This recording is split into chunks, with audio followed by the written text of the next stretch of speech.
Hello YouTubers, it's Championdjk coming at you again with another weekly video, and let's see, I got some stuff here to show you. However, I think this one might actually end up being a short one.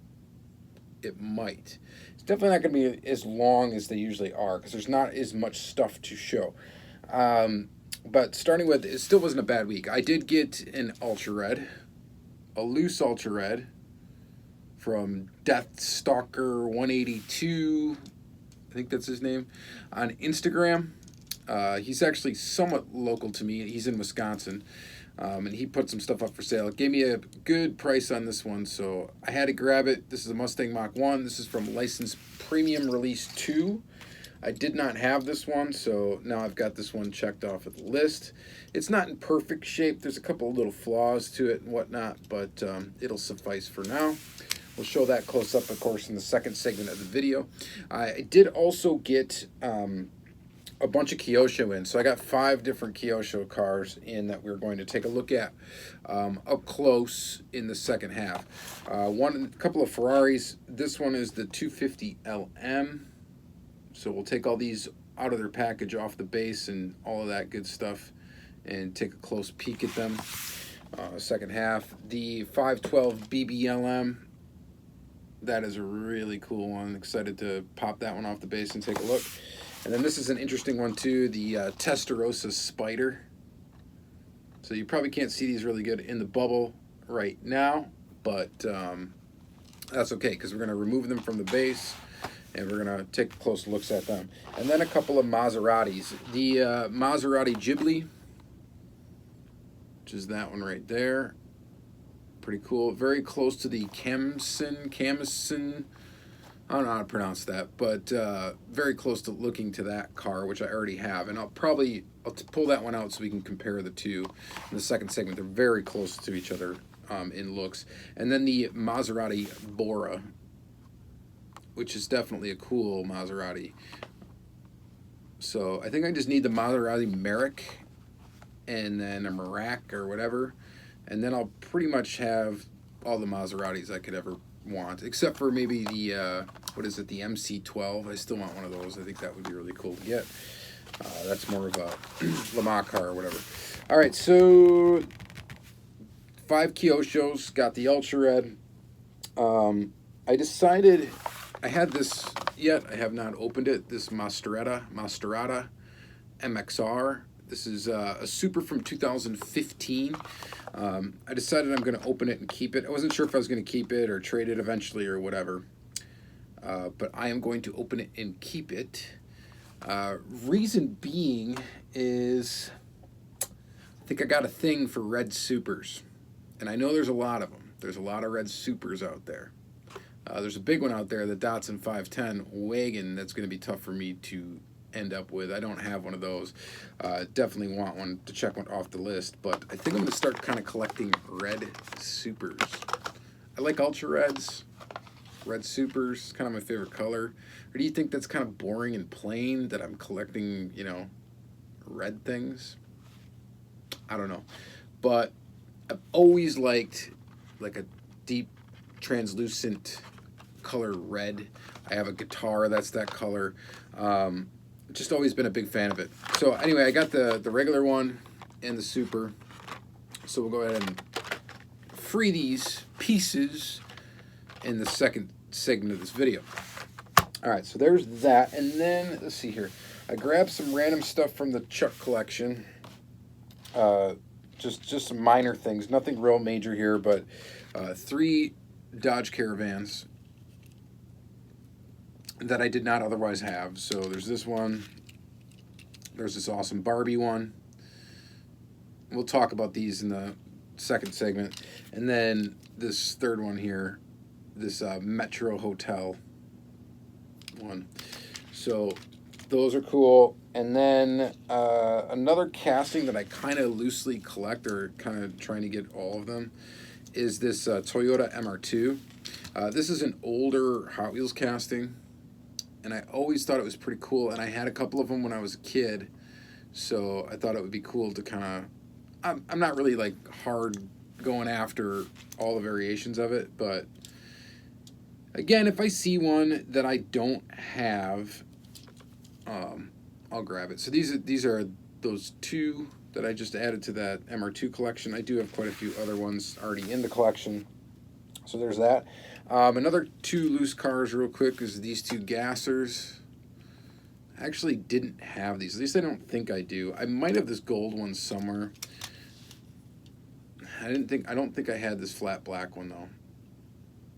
Or it was either that or the other way around. I know I don't have that primer gray one. I think that would be the one I am missing from the main line of the 55 Bel Air. But I also don't have the super of that either. That's another one that's like on the wish list, that 55 Bel Air gasser. I wish I would have started collecting when that super was out. I'd probably have one. And the Datsun 510, the wagon. So there's that. And then another kind of cool car from the past here is the Pontiac Fiero. So here's this release of it right here with Hot Ones wheels. The Fiero is pretty cool. I remember when the Fiero, probably not when it first came out, but my uncle Tom bought a Fiero. I think he bought one brand new. And when I was a little kid and he brought that over, like, I thought that was like the coolest car. I thought that was just really neat. And he was all stoked about it and was telling me about it, how the body was made of like, I don't know, basically it was made of like plastic or fiberglass or something like that. So about how it was made of that material and it wouldn't dent or something. I don't know. I don't really recall exactly what it was, but I just remember being fascinated as a kid that he had that. He always had some sort of cool car, which is cool. He was the one guy in my family. Like, my dad was not like into cars. You know, he was into baseball and stuff like that, and that was cool. And I liked sports too when I was a kid. But my Uncle Tom was like really into cars, and then my Uncle Pat on my mom's side was also really into cars, and so was my Uncle Pat on my dad's side. So both my mom and dad had a bunch of brothers, and a couple of them were into cars. So anyway, and I really dug that when I was a kid, and the cool stuff, the cars that they drove. Like, one of my uncles had a Cadillac. I thought that was really cool. And so anyway, this just brings back some memories, the old Fiero, and of me just thinking it was kind of cool, this little two-seater car. All right, so there's that. And then lastly, and the only other thing we're going to like open up and take a quick look at in the second segment is this 1967 Shelby GT500 from Shelby Collectibles. This was in Chuck's collection, and I was looking at it, and I'm like, you know what? That's a really kind of cool looking Mustang. So I decided to go ahead and snag it out of there. I just thought it was a really, really nice looking one. Doors open, hood opens on this stuff, so we'll see how they close. They're open in the package. I don't know, I just thought it looked really nice. And I think I have one other Shelby maybe two other Shelby Collectibles cars in the collection. But it's just nice to have examples of stuff like that, of different brands diecast, stuff that's not, you know, I guess mainstream, what you consider it, Shelby Collectibles. And I don't even know where you find these now. I mean, they were available at Toys R Us. So now that Toys R Us is, well, gone for now, I guess technically gone forever if they come back as Jeffrey's Toy Box. Yeah, I don't even know where you'd find Shelby Collectibles. I don't think they're available at Meijer. Maybe they are, maybe I just overlook them. Anyways, normally I do overlook them. I'm not a huge Mustang guy, so. But some Mustangs look really cool. This is one, and this is another one. It would be cool, and I guess it's whatever. Is it a Mustang? It's a Shelby. It's a Mustang, yeah.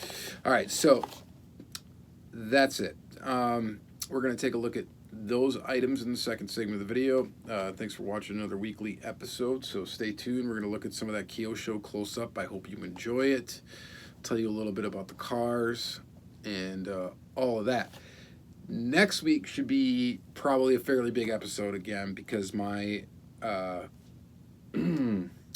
monthly meet is this Saturday. So be meeting up with people this Saturday. I usually walk away with some really cool stuff every month, so I should have some more neat things to show you. And that's pretty much it. Oh, one other thing real quick. I did purchase off of Amazon.com a lapel or lavalier or whatever you want to call it microphone, and I'm going to try that in the second segment of the video. So hopefully my voice won't sound as muffly. I've noticed it does on some devices in the second segment, mostly in the second segment, not much in the first segment. So I'm going to try this microphone out, and hopefully that works a little bit better, and hopefully the sound quality is a little bit better. So let me know on your device if you thought it sounded better or not, or if it didn't make a difference or whatever. I'm just an amateur doing this, man, so it is what it is. I don't have time to spend a lot of time or money to spend on the production of these videos. So this thing was 15 bucks. Amazon Prime, shipped to my house. So we'll see how it works. It got good reviews. All right, so stay tuned. Okay, so let's give this a shot. Hopefully you can hear me pretty good and clearly. We're going to take a look at this Ultra Red to start with. This is from, I said, License Premium Release 2 from Auto World. This is a tougher one to find. It's not as easy as that first. Kind of zoom in a little bit here. That first Ultra Red of the Mach 1. It's got some different features on it, including the white wing and all of that. I'm not going to show you all those different features just yet, because I would like to do a Mach 1 video, and we'll probably take a closer look at the Mach 1 and differences between the Ultra Reds and stuff like that. There are still a couple that I am missing, though, so hopefully I'll find those or get those sometime soon, and then we can kind of commence with that video. I think I'm missing, gosh, I want to say I'm missing three of them, 3 different ones. So 3 different Ultra Reds yet. I may do the video before I actually have them all, but we'll see. We'll see what happens. But this is a really cool one. I really like it. There are a couple flaws on it. That wing's got a little flaw right there. A couple of flaws in the tampos, like right there and right there. So some flaws there, and but overall not too bad, and a decent example of the car. This has also got Top Gear licensing, which is cool and pretty awesome. So there's that one. Just wanted to show that one really quick. Sticking with kind of Ultra Red like things, let's take a look at these Maserattas.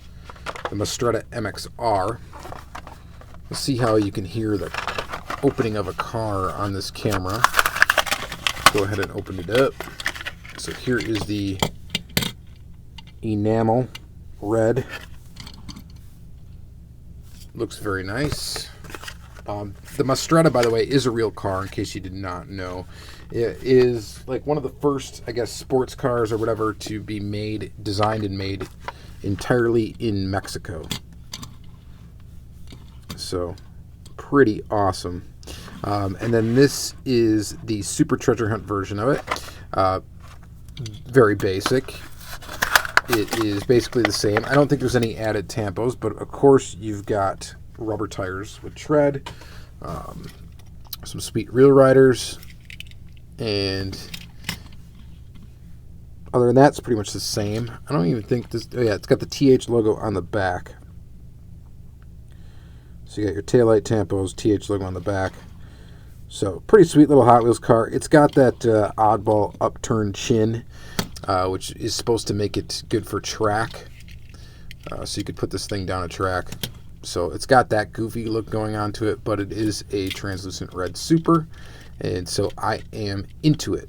So these are my Ultra Red Hot Wheels. So I think it's pretty cool. So there is your Maserati MXR, again, 2015 Super. Pretty cool little car. Next up, let's take a quick look at this Shelby, 1967 Shelby GT500. Very cool little car. Like I said, we're going to go ahead and open it up.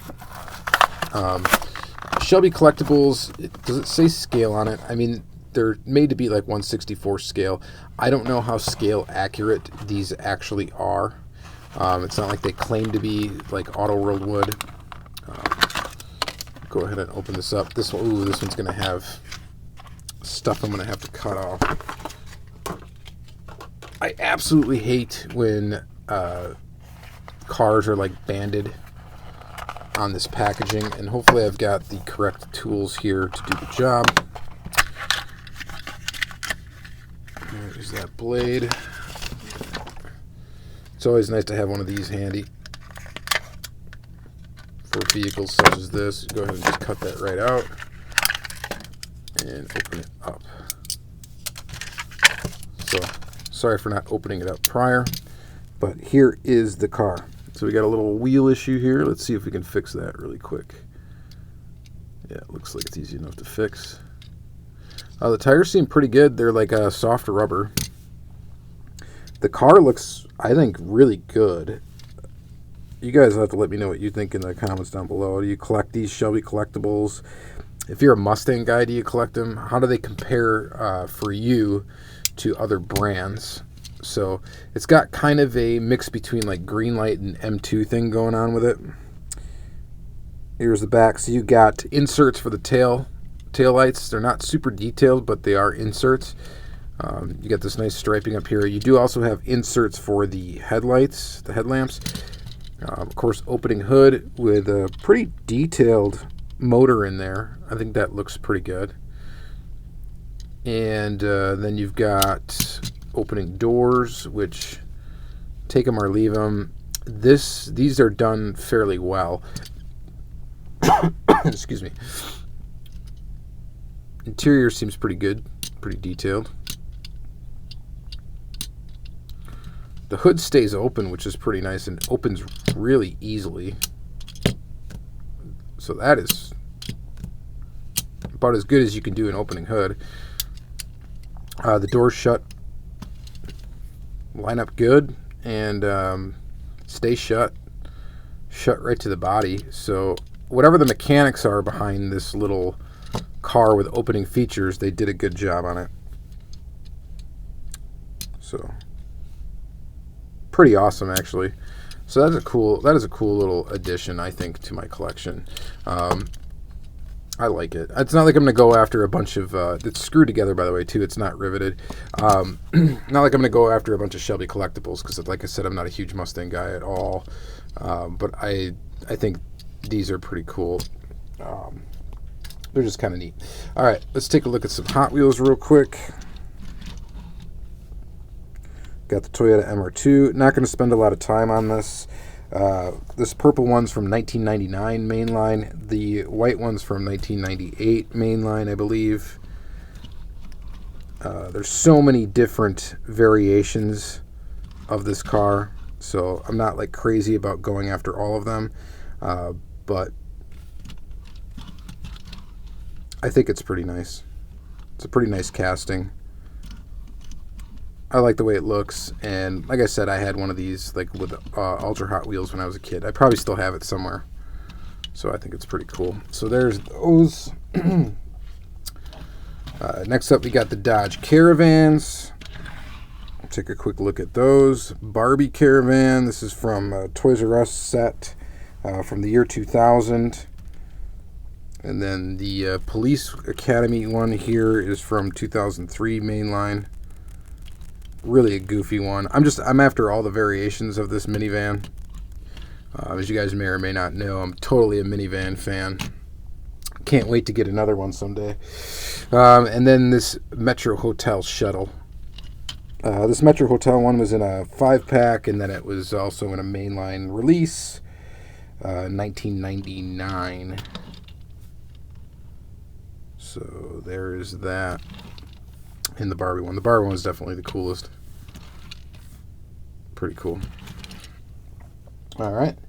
And let's see here. You guys don't really need to look at these, do you? These gassers. I guess if you haven't seen them in a while, this particular variation in a while, they're pretty cool. But otherwise, maybe you've had enough gassers. Hot Wheels put out a lot of them this year, so.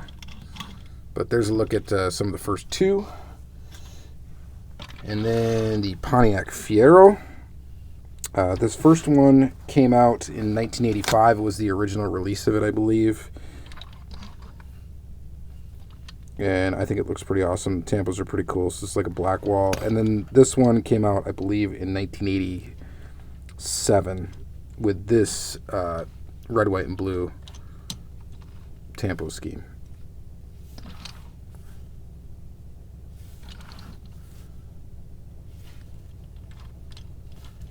pretty cool car. Pretty cool little car, and nice job from Hot Wheels. I think this is a Larry Wood design casting as well. So there's those, and then lastly, we're going to take a look at some Kyosho. We'll start with this 250 LM, and Kyosho will be the remainder of this video. So if you are not into really cool premium diecast, you can shut me off right now. So Ferrari Mini Car Collection 7 Neo, or sorry, 8, right, 7 Neo. It's in red, orange, yellow, number 26. Maybe they made it in an orange and yellow. I don't know, but red is definitely the color to get for Ferraris. And red is definitely the color that you will pay a premium for if you want them in red. You know what? I got to get a little screwdriver. We'll use this little M2 screwdriver here. Should fit. Now, just to show you, these are really easy to get off the base. That's all it is. One quick screw. It's got a little post that sticks up into the base of the car to stop the car from rotating around the screw, and then that one screw, and that's it. That's how they're put on the base. Very, very simple, very, very easy. I don't know why like M2 or something wouldn't adopt that to their bases. Just put up that one little post. Then they only have to use one screw. But bases are very basic on these. This one is screwed together. You will find Kyoshos that are riveted together and some are screwed together. This was probably sold as a model kit. Actually, it definitely was. So this is the pieces that it came in. I got it pre-assembled, of course. The reason why they were sold as model kits was to get around some licensing issues. So I will probably take this one apart, though, and put it back together because this doesn't roll very well in its current state. It actually really doesn't roll at all. The wheels rub. And sometimes that's just a matter of how it was put together. But I had to have this one. The 250 LM is kind of an iconic Ferrari. In particular, it did win the Le Mans in 1965. The actual typical car, if you were to have this in real life, you're definitely a millionaire. They normally sell at $10 million plus to have one of these, and there were only 32 of them made, 32 of the real ones made. So, and as far as Kyosho goes and being limited, I don't know how limited Kyosho is. I don't know how many of these are made. I'm not sure how popular they are overseas. I don't really know all that much about them, except for that I like them, and it's too bad that they're not like readily available in the States. It makes me think of what it would take to start importing these things and marketing them. They're very, very different as far as collecting them go, because they're sold in a blind box. You can't see the car. You don't see the car until you get it out of the box. Then you find out which one you have from the series. So that's kind of an interesting concept right there. That's why anytime you buy one from overseas and they know what car it is, it's going to come opened. It's going to be opened up. So I think I mentioned this in a previous video too. So for carded collectors that have to have their stuff packaged, might shy away from this kind of collecting, just because you have to take it out of the box to even know what it is. So if they sold it maybe in the U.S., if they were to sell these and market them, like you could find them at like a Walmart or something in the U.S., and they were kind of limited and you wanted people to buy them, you would probably have to package them differently. You definitely would, because I think still the majority of collectors in the U.S. are probably carded collectors, which is okay. There's nothing wrong with that. I prefer to have my cars loose because I like to take pictures of them and actually look at them, pick them up in my hand, and show them to you guys. It's much nicer to show them to you outside of the package than inside the package, I think. All right, so there's that. There's the Ferrari 250 LM. We will stick with Ferrari for a little bit here. The next one is going to be this Testarossa Spider. This one, again, was sold as a model kit. So here's like the breakdown of the pieces there. So barely a model kit, right? Just could pop that together super easy. It was available in 3 different colors, a red, yellow, and a white. It's from Ferrari Minicar Collection 5. Go ahead and take it out of the base. I'm sorry I didn't unscrew these from the base prior to starting the second half of the video, but Just want to be able to kind of just relax, unscrew these, show you how easy it is to kind of just take them off the base. It's just as easy to put them back on the base if you wish to do so. But here is the Ferrari Testarossa Spider. So the Testarossa is a really cool car, cool looking car anyway. It wasn't really a great performer, but it was a pretty cool looking car. And this is a Testarossa Spider. Now, one thing about the Testarossa Spider is that there really only was one official Testarossa Spider ever made, an official Ferrari one, and it's not yellow, it's silver. So there was one made, and that was it. And it was made special for one person. There were other, people that modified cars and stuff and made unofficial ones. So Pininfarina, I can't pronounce that. I'm awful at that. Made unofficial ones. You may have seen the Ferrari Testarossa Spider. It might seem familiar to you. If you played old video games, the Sega series Outrun featured the Ferrari Testarossa in a spider configuration in red, I believe it was. But it is a cool car. This one's a nice roller too. So in typical Kyosho fashion, you've got inserts for tail lamps. You got inserts up front too for those like parking lights or whatever they would be. Headlights, and these would be pop-up headlights, of course, which were the rage in that time. The base, of course, is very basic, and it is screwed together. And these are all plastic base as well, by the way. Of course, it's screwed together because it's sold as a model kit, but very detailed, very nice. And as far as Ferraris go, the best 1/64 scale Ferraris you can possibly get currently is Kyosho. Now, when Tomica Limited Vintage Neo starts putting out some Ferraris in the upcoming year, that may change. But for now, it's owned by Kyosho. This one is really cool. I had to get it. This is the 512 BBLM. It's available in 3 colors, one in this solid red, one in black, and one in this racing livery. And I'll tell you what, if I can find that black one and that other one, I will get it. If it's fairly inexpensive. Now, I try not to spend a lot of money on these. Now, Kyosho prices can vary greatly. Very greatly. There are some that are very expensive. They can get very expensive. There's some that are very affordable. If you wait and you kind of like search around, you kind of just have set a budget and kind of look for stuff that you can afford. You can start a collection pretty cheaply. They're definitely cheaper than going after and trying to buy a bunch of super treasure hunts, that's for sure. Unless you get some of the real high-end ones, like there's a Ford GT40, those are really expensive. There's a couple that are pretty darn expensive. Anything with racing livery on it, those tend to get up there in price. This one I didn't pay a whole lot for. It's from my favorite seller overseas. Again, this is a model kit. So this one does not roll the greatest either, but is very cool. So Ferrari BBLM, or 512 Berlinetta Boxer LM. This is a race variant of another Ferrari. It's a race variant of the 365 GT4 BB. This particular version of the race variant, I think, is like the second generation of it, and it was probably built sometime between 1979 and 1982, and it's just a really cool car. One thing about Kyosho, so they are super detailed. You got the lens detail in the front. The rear of this car is just totally fantastic looking. That is really cool. Let's see if we can actually zoom into that a little bit more.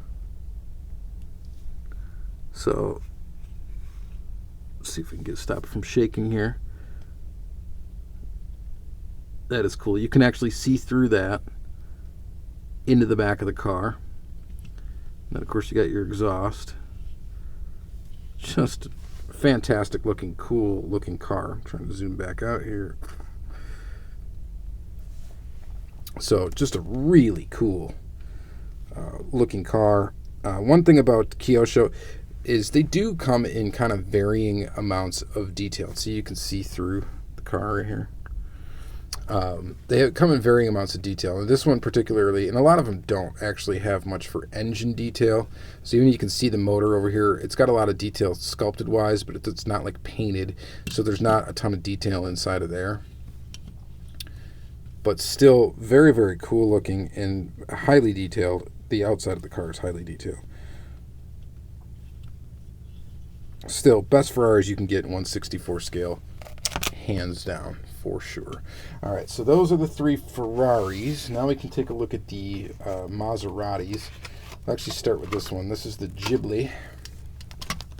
So here's the Maserati Ghibli in silver. I don't know if this car was available. I think it was also available. Yeah, it was available in yellow and red. It is from Maserati MInicars collection, so I don't think these had a number. The Ghibli is a kind of a neat little car. It was made from 1966 to 1973. It was a front engine V8. Made about 1,200 of these cars. I think they made a spider version of it, or a topless version or whatever. So here's the Ghibli, and the Ghibli looks really close to the Camson.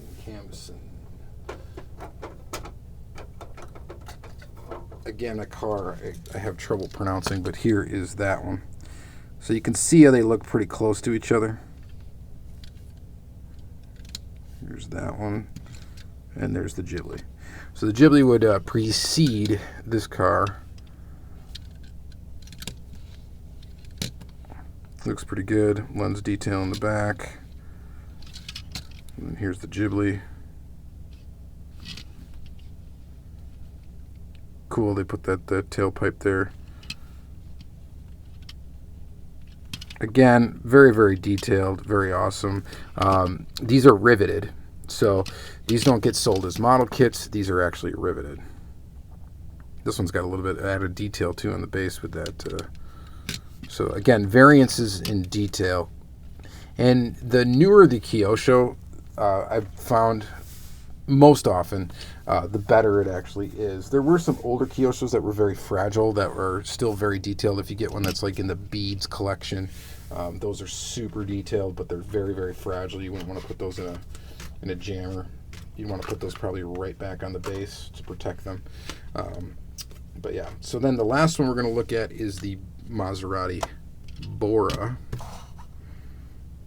And there's that one. That actually might be the most famous of these cars, maybe.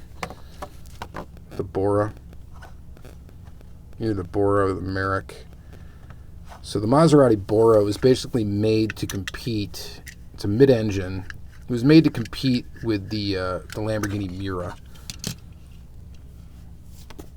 And whatever that Di Tommaso car that was that came out around that time too. So very cool. Again, very detailed. You got that insert detail in the rear there, dual exhaust. The wheels are very, very cool looking on this car. It looks almost identical to the Maserati Merrick is another one that looks really close to this car. And I probably will get one of those too. They're not very expensive to pick up. So this is the V8 mid-engine. They made them from 1971 to 1978. This thing was pretty quick. It had a top speed of around 170 some odd miles an hour. This is definitely the European version. The US version of it would have had weird little bumper things on the front and back for regulations for the US.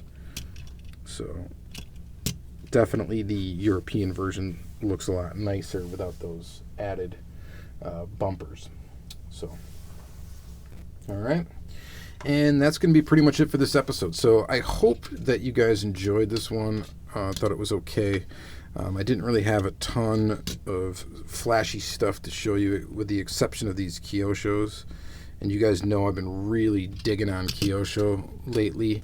And I've been kind of adding just a few, maybe 3 or 4 or 5 pieces a month. Is kind of how I'm going after this. Whenever I got a little bit of, whenever I actually kind of get a little carried away on eBay is when this happens. But I think it's a collection worth having for sure. And if you're into these kind of cars, it's definitely a collection worth having. This is just an era of the automobile, from the late 60s, pretty much through the middle to late 80s is really kind of stuff that I thought was really cool, especially European stuff. I think it's really awesome.